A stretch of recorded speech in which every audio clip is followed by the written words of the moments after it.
Okay, let me reiterate. I'm a collector. Originality is important to me. Some people say, I don't want to ride on 40-year-old tires or 35-year-old tires. So I'd rather have brand new tires. Well, good. Good for you. You can have that.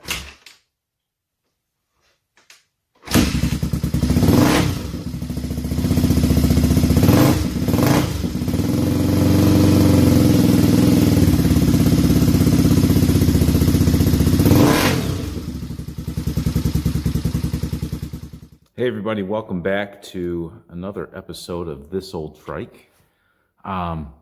Today I think we're going to do another buyer's guide video. And we're going to do a buyer's guide video on the Big Red, Honda Big Red. So I have one of every model behind me, with a mild exception, and I'll explain that in a second. But a couple ground notes to go over. I'm a collector, so this is coming from the viewpoint of a collector. So I will make mention of a few things that are important to me. Mostly all of this is important to me. But if you're not a collector and you're only looking for something to ride or work or sink in a mud hole or build into some big burly monster of a Big Red, you know, some of this, or maybe all of it, won't apply to you, but I'm sure some of it will. So that's my caveat. Last couple of these that I've done, people have pointed out to me that, well, yeah, that's only important to me because I'm a collector. Well, thanks, Captain Obvious. Yeah. So this is my channel. If you don't like collecting Hondas and you don't care about this info, don't watch, please, by all means. But that being said, let's get this started. So you say you want a Big Red. Okay. Well, that's too general. What kind of Big Red do you want? Do you want an early model, the 200cc? Or do you want the fully suspended, rear suspension, 250cc model, 250ES? That's one of the first things you got to ask yourself. And then you got to figure out what sort of quality you're looking at. Now, I've already mentioned I'm a collector, so I want as nice as I can get. So these are the things that are important to somebody who wants a nice model. Something that you can ride around the yard, but you're not going to abuse it and beat up on it, and you may or may not do any work with it. You may stick it in a parade. But those are some of the questions you need to ask yourself. So let's say, Grandpa had an 84 200ES Big Red. This is the most mass-produced three-wheeler, period. Honda, Yamaha, Suzuki, all the brands, this is the one that you will see the most. But they were a work machine, so a lot of times they're going to be beat up, worn, used, maybe broken plastic, torn seats, different tires. This is the 83. We'll go through, let's do this real quick, all the years. 82, first year, Honda Big Red. Chain drive, 200cc. 83, second year, still chain drive, 200cc. Now, if you watch my channel, you'll know that they made a chain drive, 200cc in 84, but they didn't sell it in the US. So that's kind of an oddball. I have one that I'm working on that I got from my buddy Risto in Finland. My buddy Nick in the Netherlands helped send it to me. So stay tuned. Make sure you like and subscribe to see that come together, because the frame is just about ready to come back from powder coat. But here in the States and most other countries, they went to shaft drive, ES. So these are 200E for electric start, 200ES, electric start shaft. And the same way, there's an oddball 84 that's like an 83. Well, there's an oddball 85 that's like an 84. And this is the 85 200ES. So these weren't sold in the States, but it is shaft drive, 200cc.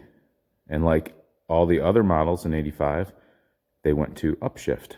So that's downshift, that's upshift. But these weren't available in the States. Then we move on to the the iconic 1985 250ES. Now this is second to the 84, the most common Big Red. So most 250ESs that you're going to see are going to be 85s. They made a lot of them, and people loved them. 86, some things changed, but it's mostly the same. They are a cool looking machine, in my opinion. Now, every machine that we're going to see going forward is going to be more rare than the next, so keep that in mind. So they made more 85s than 86s. They made more 86s than 87s. Oh, no, this is still an 86. Forgot I had two of them. It's terrible. Terrible when you forget. They made more 86s than 87s. Same thing. I don't want to goof because there's another 87. Rumor has it that they made like 4,800 of these, but if you check the VINs, which I need to do for my buddy Curdy, he's trying to do some detective work.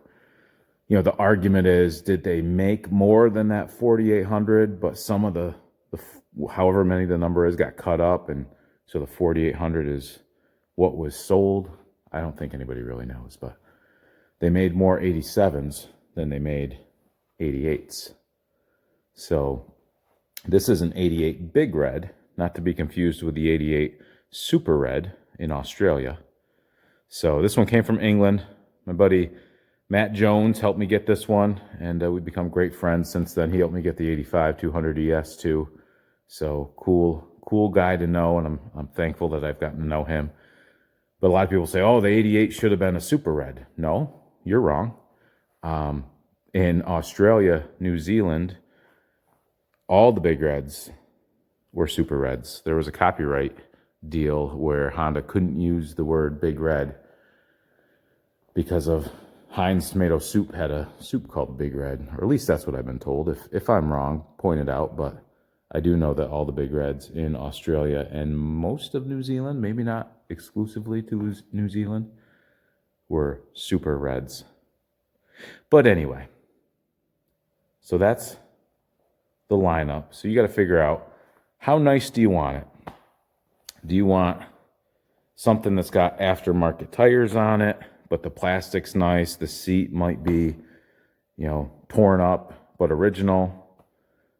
What do you want? Do you want some accessories like a basket or a headlight guard or a speedometer? Do you want one of these cool boxes that you see pop up? Those are some of the questions you got to ask. What sort of quality? What's your plan? Are you going to work with it? Are you going to tow a trailer or a log splitter with it? Or are you just going to take the family around the yard and putt and take some pictures and build some memories? Those are the types of things you need to know, because in the US, 82 to 84 is 200cc, hardtail, chain drive. That one's shaft drive. You probably don't have to worry about ever finding one of these, but maybe you want one of those, so don't forget about it, but maybe you don't concern yourself with it, especially I think most of my viewers are US based. Do you want a custom machine? You want something with aftermarket Meyer fenders? In case you wondered how it's pronounced, it's Meyer, Jesse Meyer. I asked him personally, how do you pronounce it? And that's what he told me. I wouldn't want my name mispronounced, so just a public broadcast announcement there. But Jesse Meyer, Meyer USA, makes a plethora of different colors, so you can get different color fenders for your 250ES, but they're now making 200ES and E fenders too. So do you want a custom color? Do you want something that's got just a mild lift to it that's a little jacked up? You can get one of those too. You know, custom rims, and this one's got a stock motor. It's got a rear disc brake setup on it from a gentleman in Canada. I can't remember his name, but if I had to buy one again, I'd buy it from Brad Rye. Brad Rye does all the lifts. Great guy, but super busy. So those are the things you want to ask yourself when it comes to quality. Now let's think of some other things that you want to ask yourself. Okay, so here's where I'm going to make an assumption. All right, you have decided that you want as nice as you can get. You're not going to stick it in a mud hole. You might ride it around the yard, but you want a nice Big Red. So this is going to make it easy for me to give you scenarios and things to look for. So if you don't know if you want a 250 ES or a 200 E or ES, these are some things to look at. So you want to look at your general overall appearance. You know, does it have some barn dust on the seat? That's probably a good indicator that, you know, it's just tucked away and lightly used. Now this one I can tell has the tires swapped out, so that would tell me that either the other ones were used up or maybe they just went flat and weren't watched and they dry rotted and wouldn't hold air. We're looking for general overall appearance. So fork lowers have some surface rust on them. This design of front end is notorious for seizing up. So it's got movement, but it doesn't like it too much. This one I think also moves. This, my 84, I think is locked up. Yeah. So as far as I know, there is no fixing that. So water can get down in, and it's basically just a little strut, like the kind that would open up the hatchback in your Honda Civic. Same idea. And when they break, they break. So that's something to think about. Are the plastics all broken up? Are the racks bent up and twisted and big V here, or pulled out from putting a strap on it, getting out of a mud hole? A lot of people, you know, tie a rack on or tie a strap onto the rack there and bend that, or carry something that's too heavy, so one of these might be bent down. Does it have mud flaps? Are these all rusted up? Just general overall appearance. How's the tank look? You know, it's got a little something happened there. Probably some kid did that. Stinking kids, right? Are the brake levers nice? That's a nice original brake lever. There's supposed to be a white plug here. You could put a mirror in there, but it wasn't necessarily advertised to be that way. It should have one of these plugs. But those are original levers.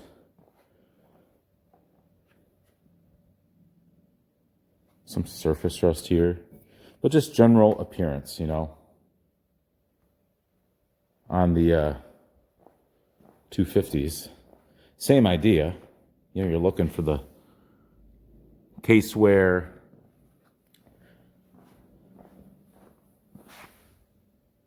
kind of dark back here. Is the exhaust all rotted out? We're going to hit some of these topics specifically, but I got to check my list. But just do a walk around, and that's going to tell you a couple things that maybe you need to look for. And as always, you know, on these, if you go over doing a wheelie, and most of the time these aren't going to be wheelied, but sometimes they do, this would be rough, and it's not. If it was put on its side, this might be rough. These might be chewed up. These might be chewed up. Look how nice that is. Oh, wow. It's like it's golden.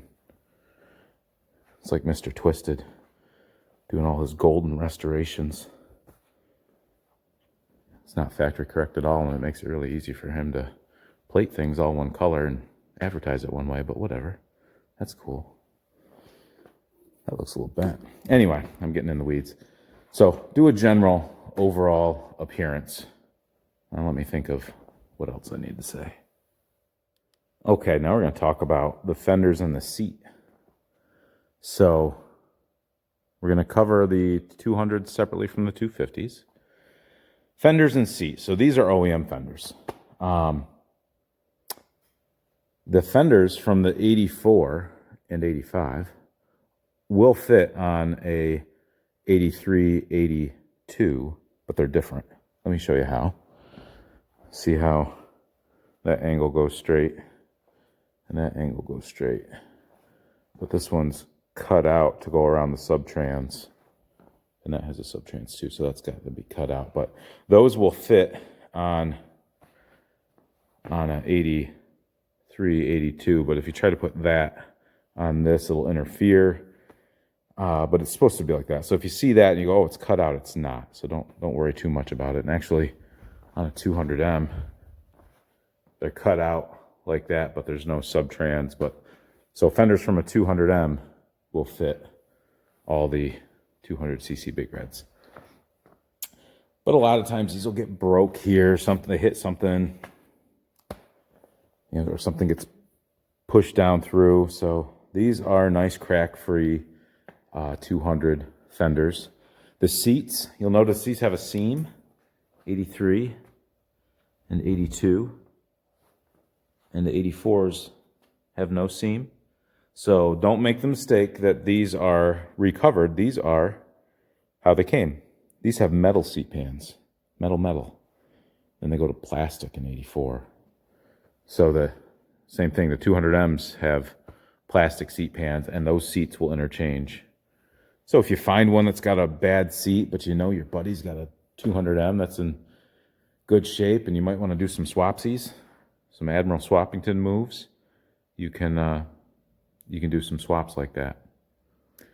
Not a lot in the line of trim that you need to worry about this. They have these mud flaps, and sometimes they get chewed up. Melted. Look, that one's got a little chew on it. What happened there, I don't know. These have the trunk in the back. A lot of times this piece will be missing, so we'll lump the racks into the fenders and seat category. You can still find these, but sometimes people want $100 for them. This one was missing when I bought this machine, but my buddy Jeff came through for me and had this one. And all the hardware, these little rubber nipples to keep it from banging on that, these weren't available for a long time, but they're available again. And these plastic insulators were there. So keep an eye on the websites, the Partzillas and the Babbitts and the things, and you can find the stuff you need. But if some of that stuff's missing, if your rack's all banged up, it might be tricky to find a nice one. All right, let's talk about 250s. These, okay, so these have a kickstart backup, where the 200s have a pull start backup. And where's the kicker? Behind this little cover. I'm not going to go through the work and pull that off, but so what happens is the battery goes dead. You need to access the kicker, and you have good intentions of getting a new battery, but you don't ever get one. So you leave that side panel off so you have access to the kicker. You put it over on the shelf where nobody's going to get to it, but then you forget about it. And then maybe it gets thrown out. Or maybe you sell the machine without it, and all these scenarios could happen. But you want to make sure when you buy an 85 through 88 250ES Big Red that it's got the side cover, because they're hard to find. They're not like unicorn hard to find, but they're pricey when you need to find one. Same thing, look for crack-free fenders. These are prone to receive a stick or something, be pushed into the tire and worn down. These fender trims are notorious for popping off.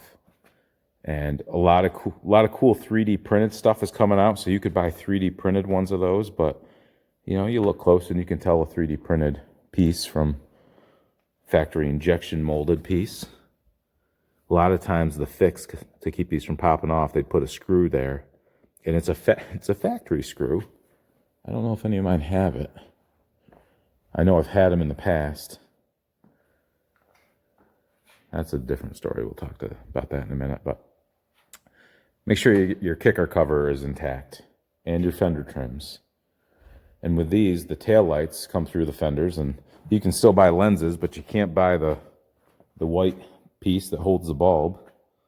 So make sure your lenses are good, and you've got these trims that seal. These lids a lot of times crack from either somebody sitting on there or just the weight. These sometimes will have the trunk busted out down through the bottom. This is where the owner's manual goes. I keep them in my shop, so they're not in here, but things to think about. The seats on these, it's easy to tell one that's recovered because see how crisp that corner is? A recovered seat gets pulled and it kind of rounds it down. Let me show you one. It's a shame that out of all my seats, this is the one that's recovered, but see how that crispness is kind of muted. Even this isn't that bad. Sometimes factory even looks like that. I know it's lighter, and it's supposed to be lighter. I think it's a little bit too light. Sorry, Travis. My buddy Travis is the one who did that seat for me. It should match that gray a little bit better than it does, but it should be lighter than this gray, but that's too light. A lot of times, like, you'll see them start to crack and fail like that, or they'll crack on the corners. There's a little puncture. So that's just things. If somebody's asking top dollar, but their seat isn't perfect, something to think about. All right. Let me check my list again. Next up, the tank. If your machine is supposed to have a metal tank on it, I tell you what, nothing looks better than that metal tank. All of these have metal tanks, but thankfully, thanks to the introduction of ethanol in our gas, that ethanol draws water, and water and a metal tank don't really go together. So for me, a metal tank is important. And when I open up a metal tank, I want it to look really nice inside.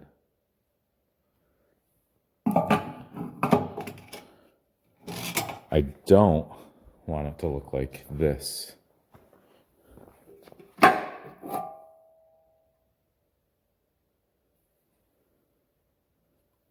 Like, that's lacking even a seal. Like, you can tell that's not right. That needs some love. This one I bought, and you'll see this. Make sure you like and subscribe, because you'll see that donate its chassis to the Big Blue. And the Big Blue is going to receive the fenders. I might just buy red Meyer fenders and put them on that. And put that tank on it, clean it out with some Evapor Rust, and make the Big Blue as nice as possible. And then the fenders from this, you might be wondering, well, where are they going? They're going to go over here on the 88 when this finally gets the love it deserves. So we're going to have a threesome with those machines in the shop sometime this winter. So make sure you subscribe to the channel to see that. But what happens if your tank rots out? A lot of times when it's happening, you'll see evidence like that. That's because my seam is starting to weep down here and drip onto my case and look all nasty. So that really needs to be lined. It's a shame because it's pretty nice on the inside. But that is still a better situation than a Clark tank. But Clark tanks are great functionally. The fitment is okay, but the look is poor because you can't put decals on it. And as you can tell, all of these are supposed to have decals. They make a Clark tank for this that doesn't look remotely close to it, so that looks worse. The 250s look better, but I don't like them. If you put a decal on a plastic tank, the fumes like work through the sidewall through osmosis or something and bubble your decals. And there's special decals you can get that supposedly allow the gas fumes to permeate through, but I haven't had success with those, so I don't think I'd recommend a plastic tank if you're, and here's the caveat, if you're trying to be original and have an original look. You're going to pay up for a metal tank, but to me it's worth it. To me it's worth it to walk away from a machine unless it's got some things you can't say no to going on with it. Anyway, let's check that list again. Now we're talking engine. So this is really nice and clean. I got this machine from my buddy Toby, who got it from my buddy Pat Farnham, who got it from me, who got it from a guy in New Jersey. And this thing was really clean when I sold it, traded it to Pat. And it had a couple issues that he has fixed, and it's super duper clean now. looking at this engine, what more could you want? You know, the exhaust pipe is rust free. The cases look beautiful. Honestly, I probably did that just from riding this around. Don't mind me. You know, this one's got a little more wear to it. This is the 86 with the rust in the tank, but still, that motor looks really good. It's got some oxidation on the aluminum, not so much on this side, but the other side's worse. It's got a little discoloration here, right below the petcock. Did the petcock drip? Maybe. Here's another 86, so that heat shield on the exhaust has a little paint missing, but it's not rusty, so that's not bad. All of this information that you're getting from looking at the engine is giving you an indication of, was the machine cared for, was it beat? You know, this 87 just has a little bit of wear here. You know, that's in front of your foot, so that's maybe from grass or sticks or something hitting it. These clutch adjustment covers are also oftentimes missing. Does the machine run when you go to look at it? If it runs, does it sound good? Does the engine tick? Now with this motor, why would I buy something if I'm a collector with a motor that looks like this? Look at that frame. Eesh. Why would I do that? Well, it's an 88. So to get an 88, which are hard enough to get, you know, on their own, you have to sometimes compromise. And I was willing to get that motor, even though it looks kind of atrocious, because I needed it. A lot of times these exhausts will rot out. Like, look at that. It's hard to see because it's dark, but you can see that. You can see through the exhaust. You shouldn't be able to do that. So in this case, the 88 exhaust will be replaced by this 86 exhaust.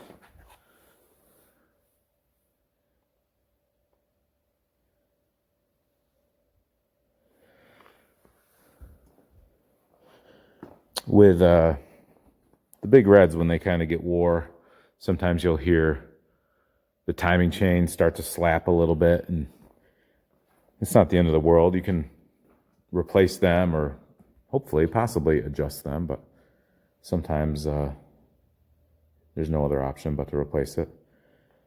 Does the engine smoke? You know, does it need a top end? Is it, you know, peeing gas out of the carburetor?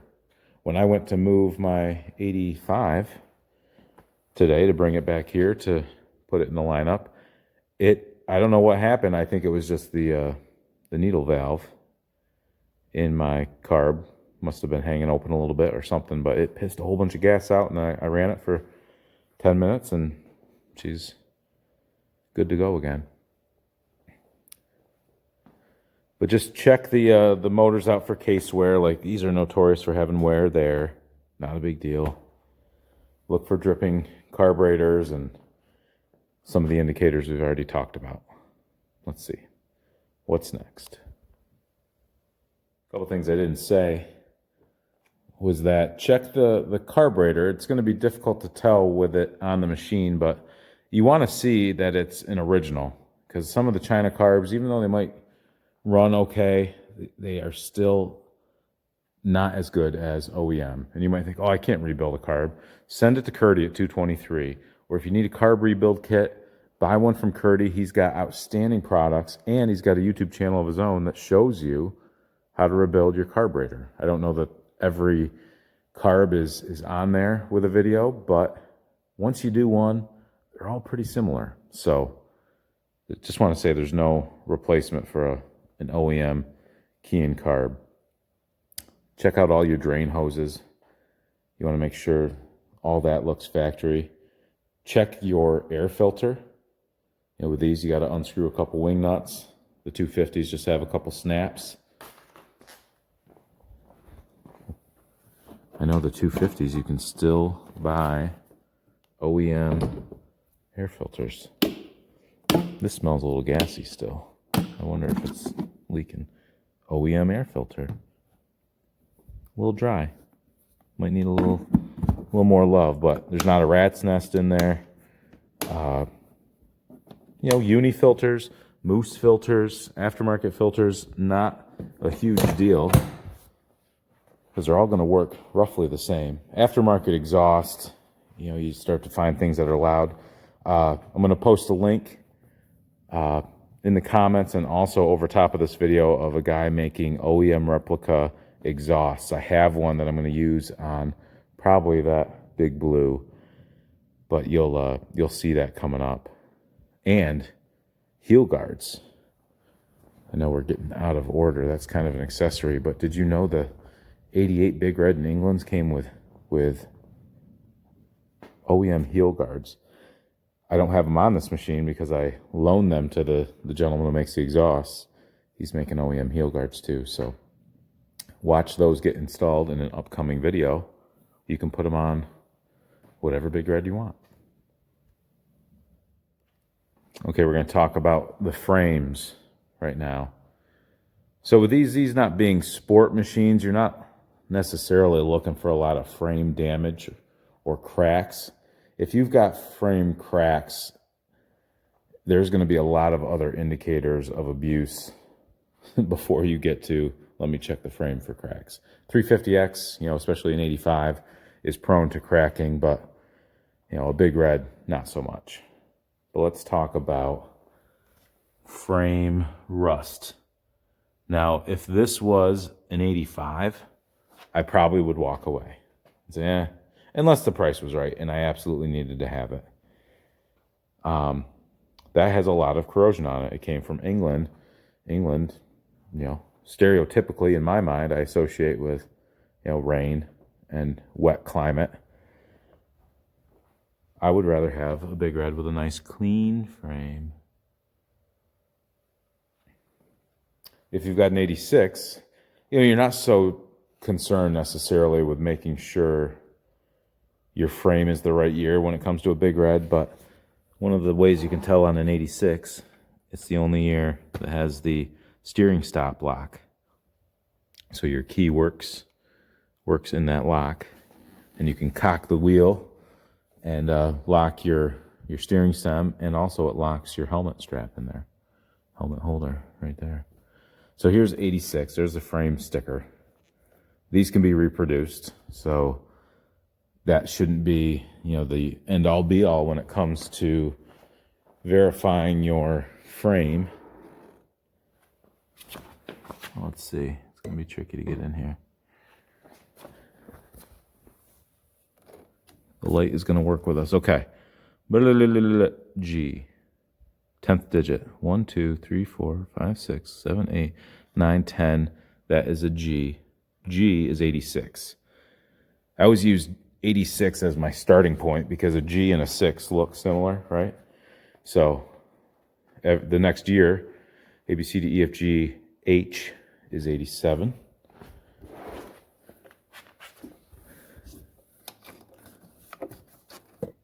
H. I don't know if you can see it. I think so. 88 should be what then? I. It's kind of sucky because it's rusty. I think it's actually J because they skip 1, 2, 3, 4, 5, 6, 7, 8, 9, 10. J. Because the I looks like a 1.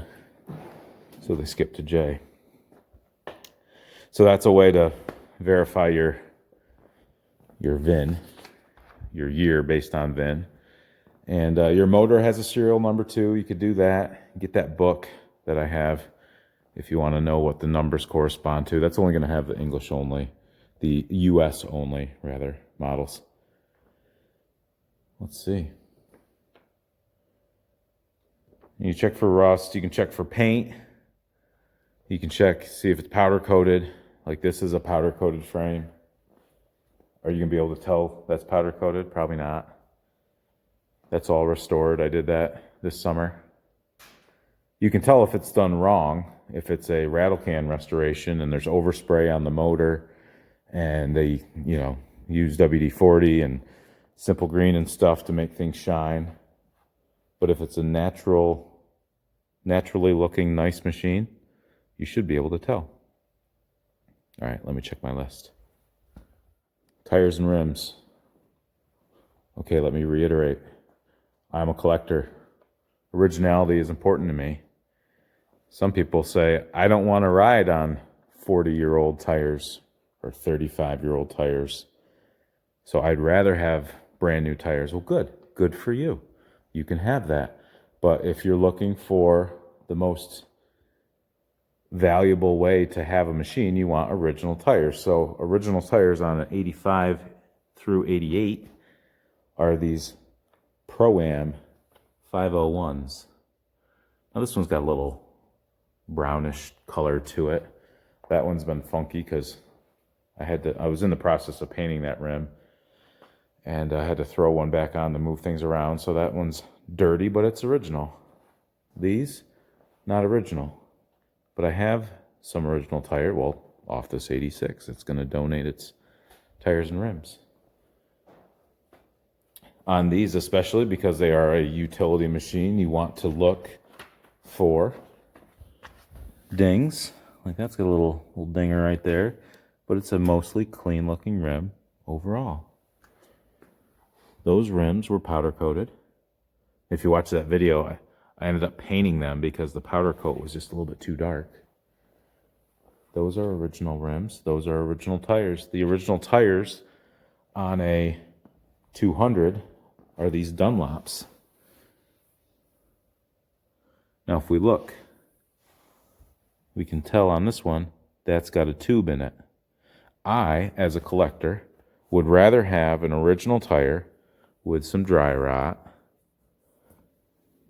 and a tube in it more than, a Woolly Booger look-alike or a Changshin something or other. I'd rather have that. I want the original look. Especially when you're restoring a rare 200ES, you want original tires. So that's why I've gone to this length.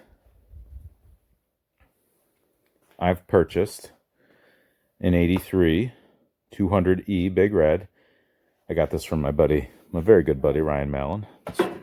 Front basket. But this machine is going to be a donor to my 200E, which the frame is still at powder coat. I'm doing some engine freshening up. We're not going to talk too much about this in this video. Make sure you like and subscribe to see what this is about. But the 200E had not correct tires on it, but this machine is going to donate what I need it to donate to this build to make it as OEM and correct as possible. All right, let's get out of here.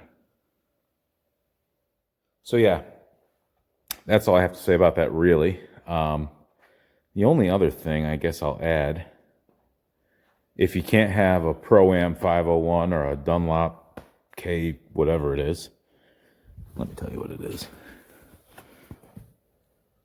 Right here. KT325. That's how Dunlop did theirs. If you can't have a KT325 or a Pro-Am 501 and you want to be original, you're not building a custom blue one or a rougher looking 85 with big jacked up tires, you might stumble across a Big Red. My gosh, don't look at my junk, people. I don't think you're going to be able to see it.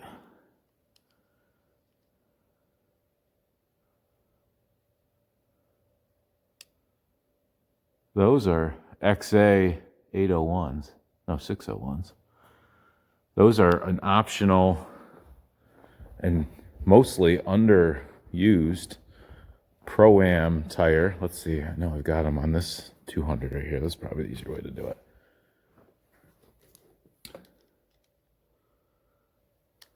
So that's an Oats XA601. So that would be a cool tire to find on one of these. Just because it's not original doesn't mean it's bad. It's actually a upgrade. So that'd be under a cool accessory category. Okay. Sorry to show you all my junk there. But yeah, you want to look for dry rot. You know, this is not desired, but if I had one the same condition except for tires next to it and it had brand new Changshin tires on it, I would prefer this one, even though the tires are dry rotting, for the same price. Would I pay more for it? It depends. So that's what I have to say about that for right now. Let me check my list. Handlebars and controls. Okay, naturally you want straight bars. So you probably got to sit on it and see if they feel straight. Take it for a ride. Hopefully it runs so you can experience if it rides or not. An 85 is going to have a black dash, raised lettering beneath the lights. I believe in 86 they went to letters on the lights. Yes, they did. And a gray dash. You notice the on-off run headlight switch is different. 85 to 86, but you want to check for bright colors. You want to make sure it's not broken. It's funny on these, like mine doesn't, my choke doesn't stay over. You got to like hold it. I don't know if the 86s were better about that, but I've noticed at least mine seem to be better about that. We mentioned the brake levers having this plastic coating. A lot of times this will crack and then water gets in there and it starts to discolor. You know, the water's getting in there a little bit. I would actually prefer this to one that has been cut off and peeled, because that's telling me that's the original lever. Is that important to you? I don't know. This lever is not original. Kind of bothers me. I'll try to find one. You can buy one of these. You can buy. I can't remember which one. But it won't come with that coating on it. This one, at this point, you might as well cut that off. You're not fooling anybody. You can still buy these. My buddy Tim Keister got me a bunch of those to put on some machines. He noticed that mine were missing, so he just blessed me with a gift. You can still buy these reverse buttons. You know, this has got some I won't say cuts, bumps and bruises on it.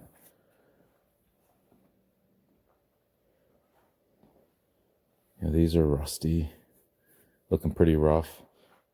It's a shame that my 88 dash pad has been drilled for whatever this was supposed to be, and it's a unique color. They're gray in 86 and 87, but they're light gray in 88. So if you've got an 88 dash pad, you want to send it my way. I mean, I'll pay for it, of course, but this is aftermarket.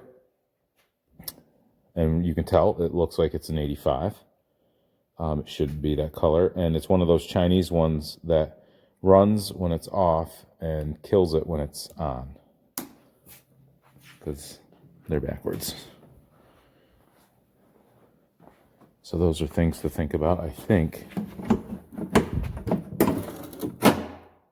I've got the original one. It used to be in here, but I might swap it over. I might do something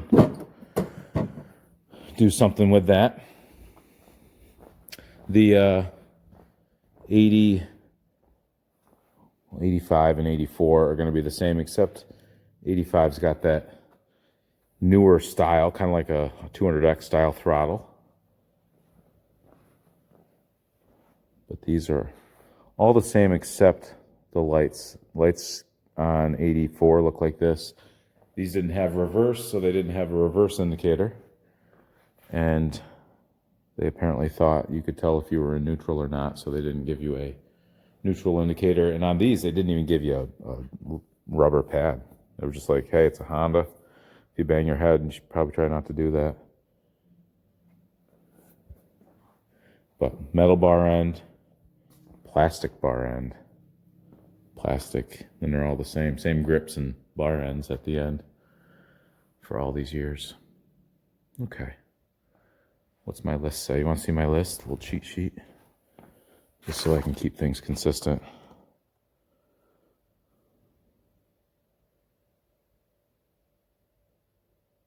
Oh, brakes. So does the front brake work? So front brake. Oh yeah, feels good. These aren't hydraulic, so it's not as big of a deal.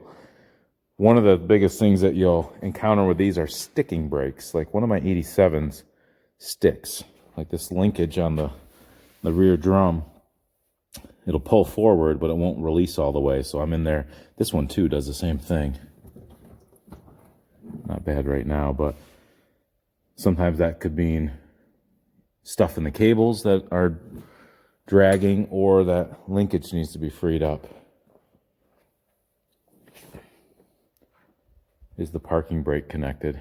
You know, with these, that's more of a sport machine consideration. A lot of times those are missing, but all right. Let me take a minute and come back at you. So this is about the swinger and the rear end.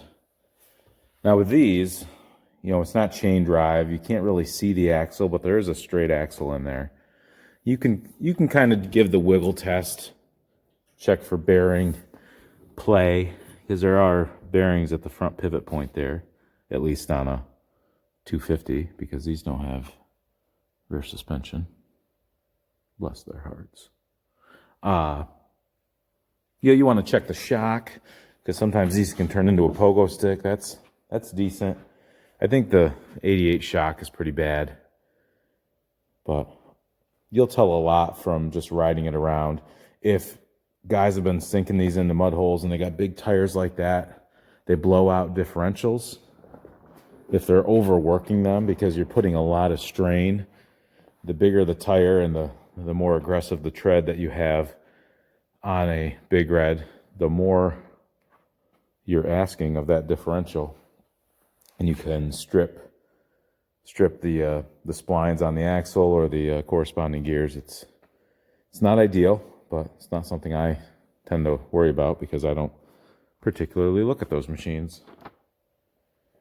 But that's pretty much all I have to say on the back end. The other thing I need to talk about are the front end.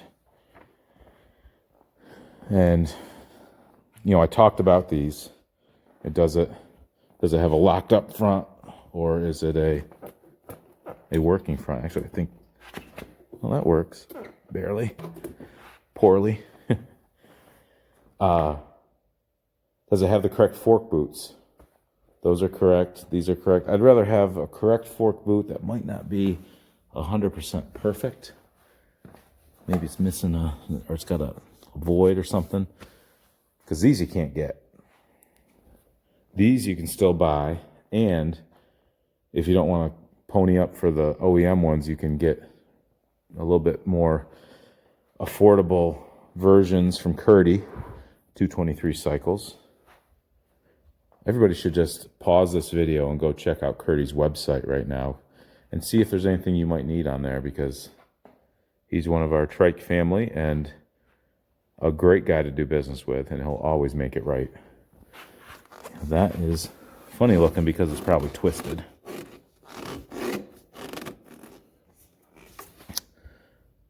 But with the front ends, like these, you know, it's got a bolt hole in there. You might wonder, well, it's missing something. It's missing a reflector. So that is a rack that would work for US and non-US models. So in the US, that's not missing anything. We mentioned the racks, how they get dented up sometimes and whatever. If you want to see a bad rack, you got to look at my 85 out here. This is actually a better one I found. The one that was on it was damaged by my buddy Pat 25 years ago, or however many years ago. This thing was an improvement, actually. LED aftermarket headlight. This is an example of some of the things you'll see. Like this needs some fork boots. And being that I don't necessarily care if this is OEM or not, Curdy's fork boots would be a perfect option for that. But you can check steering, bearing, play, which that feels good. These bars are not correct, as you can tell. These grips are horrible. I hate them, they twist. I need to kind of give that some attention. That one's got a story behind it. All right, let me check our notes and I'll come back at you. Headlights and taillights. So you saw my 85 out there that it had an LED swap out, which that's kind of a popular one to do because they plug right into your wiring harness. But with the headlights, it's not common that they're missing or broken or anything. This has a headlight guard on it. That's a Honda line headlight guard. This is a Honda line headlight guard, a little bit different design. That's actually Honda line. This one I think is aftermarket. There was a guy making these, selling them on eBay for like $100. So I got a couple at the time. These shells, the 82 and 83, are painted. As you can see, it's kind of fading. You can see it scrapes off. I was trying to clean residue from a sticker that was on it, and I was like, oh shoot, I'm rubbing the red off. But by 84, they were molded plastic. 85 250ES were black, and that's how they look. These have the detachable headlights that you can pull the cord out and never get it back in the same way. That was before everybody had a cell phone with a flashlight in their pocket. Taillights. I mentioned taillights. You can still get the lenses on the 250ES models, but not the other parts. So if you break a lens, you can still get one. You might want to order one just to have on hand. These, I think, are still available also. It's just a single down low. Let's look at this rear end real quick. Oh yeah, look at that. It's nice. The axle doesn't show, bright gold color from the original yellow chromate. And there's a little hole in the exhaust there, but I'd be happy to put that in my collection. Still got some Trike Fest dust on it. What else? Headlights, taillights, wiring harness, what you can see. Can you pull the seat off and see any evidence of chicanery? It's still got Trike Fest dust. Yeah, that's ripped. I'd rather have a nice one, but it doesn't. Things to think about.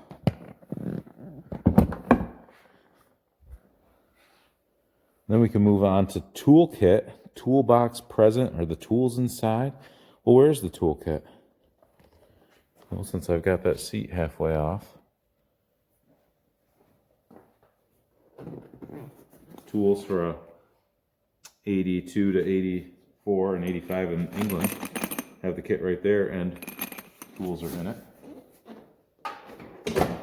And similarly, I'll take this 86. The toolkit resides here. There it is. Looks like it's never been opened.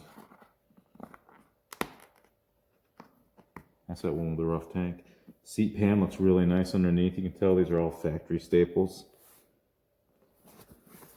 Another concern, not a concern, but a consideration on a 250ES. We talked about making sure you've got that kicker cover, but do you have the rack knobs? Because these are often missing. And a lot of times people didn't even know Big Reds did this, so I'll show you. You unscrew that, put it someplace you're not going to forget it.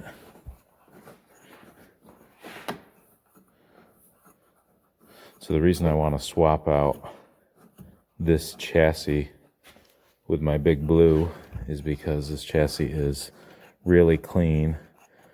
The Big Blue chassis doesn't look as bad as the 88, but it's pretty rusty.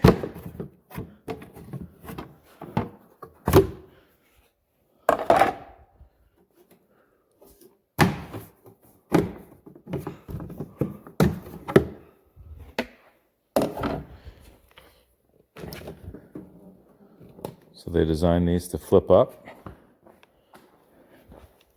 And you don't want it to fall down on you.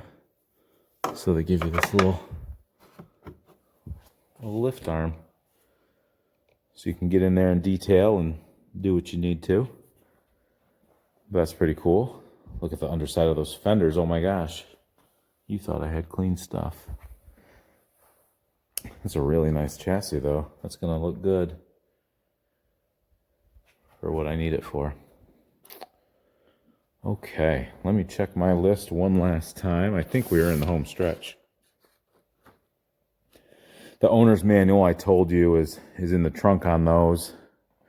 They really didn't have a onboard place to put them in these machines, but they could be floating loose in the back, but that's something you'll have to ask the owner about if they've got the owner's manual to include, as well as original paperwork, title, or if you're in a state that doesn't do a title, the registration, certificate of origin, things like that.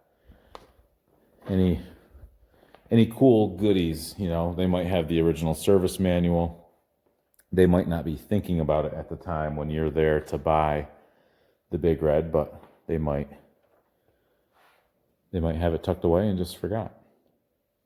The last thing that I think I want to talk about are the accessories. So we talked about the headlight guards. They had this design for the 250s. The 200s will receive that design, but you can get, I think they were advertised as TRX 200 headlight guards, but they will also fit on a Big Red.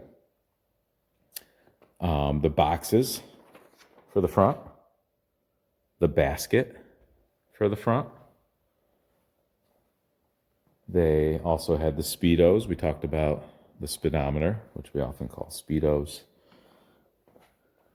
This one is in miles per hour. A lot of times you'll see them in kilometers per hour.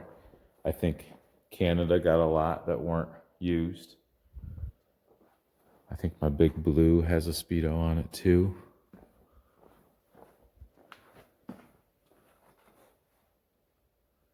Stump guards. These are not Honda line. CMP made stump guards. My buddy Scott makes stump guards and brush guards for your handlebars. I've got a set of those that I haven't put on a machine yet. Look, you can see that rack is twisted. Somebody did something there. Don't have my taillights in it yet. Don't look too close at this. Jeez, look away.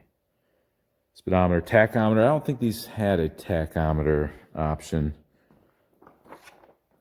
What else? The spotlight. Now, I know these were advertised. The 200s were advertised with the spotlight.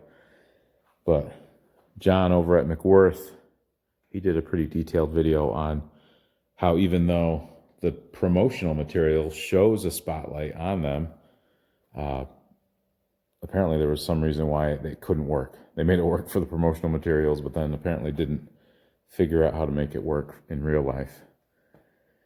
But you could get a spotlight for the 250s. 200s had this plug here where your accessories could plug in. You can wire that to receive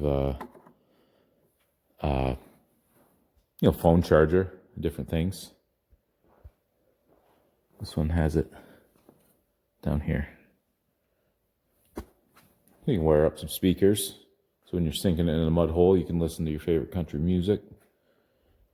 Chew some tobacco. What else? ATC covers. These did come, not come with, but ATC covers were available. You can get them in camo or red.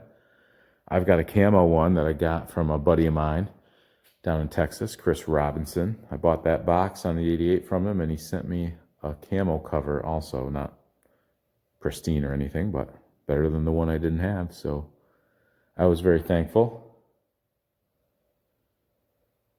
I think that's it.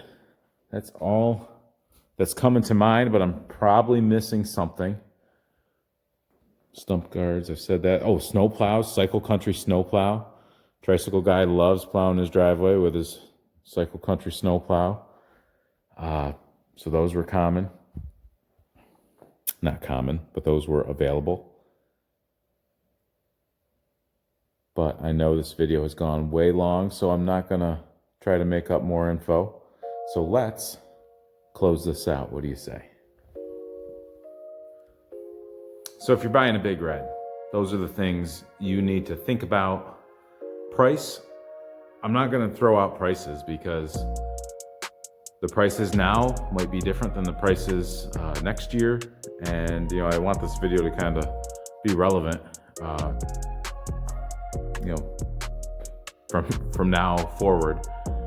But it's hard to put a price on things, and even regionally, it's hard to put a price on things. I know the internet, Facebook, and whatnot has made the playing field a little bit more level than it was price-wise. But basically, if you're buying, an 88 or an 87, those are the most rare. Those are going to be the ones that bring the most. Condition being the same across the boards. The 250s are worth more than the 200s.